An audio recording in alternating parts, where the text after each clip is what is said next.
Прошло уже 5 месяцев, как художник Геннадий Эрген передал Национальной библиотеке в подарок триптих «Маску Диоскуров». Триптих посвящен античной истории Сухума, который в течение 5 веков, с VI века до нашей эры, именовался Диоскуриада. Создан он по мотивам древнегреческого мифа о рождении и смерти братьев Диоскуров. Состоит из 2 свитков, выполненных в стиле античной вазописи. Увидеть своими глазами уникальный триптих и услышать историю Диоскуров пришли учащиеся Сухумского лицея-интерната. Лекция очень понравилась, было интересно. Я услышал рождение Диоскуров. Это пригодится, если в какой-нибудь олимпиаде участвовать. Мне очень понравилось, все интересно.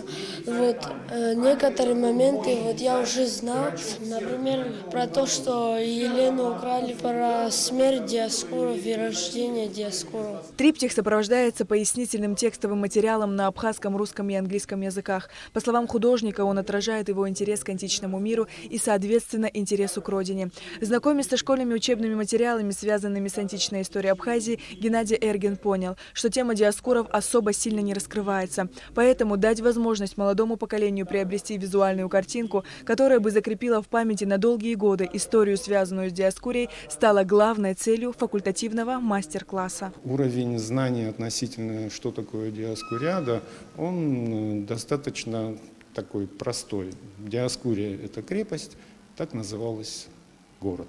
Я думаю, что большинство даже, наверное, и не подозревают о том, что в честь братьев Диоскуров в свое время были названы 2 звезды в созвездии Близнецы.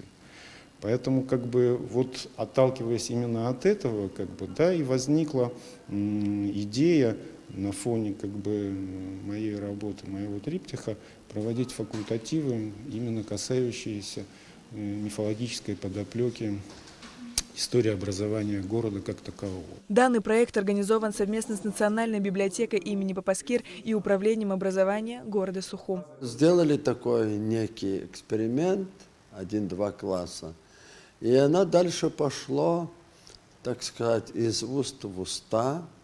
Мы обратились в отдел образования города и поддержали нас.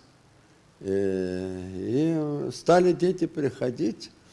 Надо должное дать, Ген Эрген, оказывается, великолепный оратор и великолепный историк. Он в великолепно доступном языке детям углубленно дает знания, познания, связанные с Диоскурией, с Сухумом, с античным периодом. Это уже 7-й факультативный мастер-класс, который уже полюбился многим, а запланировано провести более 30. Подробную информацию можно получить на официальной странице Национальной библиотеки в Инстаграм.